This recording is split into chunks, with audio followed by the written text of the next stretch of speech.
Since millions of gallons of mining waste burst from an inland iron ore mine a month ago, 300 miles of the Rio Doce stretching to the Atlantic Ocean has turned a Martian shade of bright orange, and the deadly consequences for residents and wildlife are just beginning to emerge.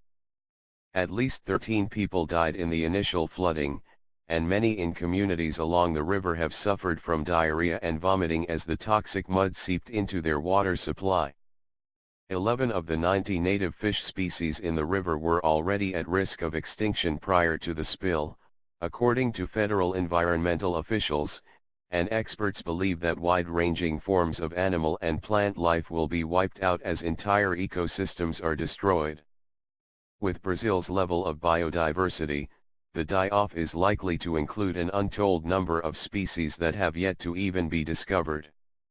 Several days ago, the toxic sludge, which continues to spew from the mining site, reached the Atlantic Ocean in the city of Linhares north of Rio de Janeiro, as workers undertake a series of emergency projects to mitigate the damage along the river and into the Atlantic.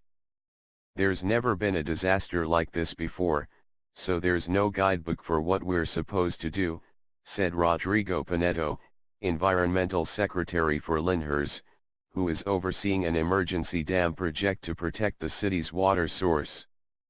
We're in war mode, just running around responding to dangers as they appear.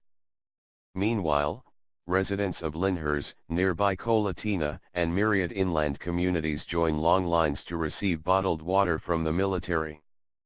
Experts say diseases related to water supply issues will likely result in deaths of riverside residents. Authorities, meanwhile, struggle to learn what other types of toxic material have spewed from the broken dam. So far, they know that the mud contains extremely high levels of iron and manganese. Dangerous levels of arsenic have also been detected.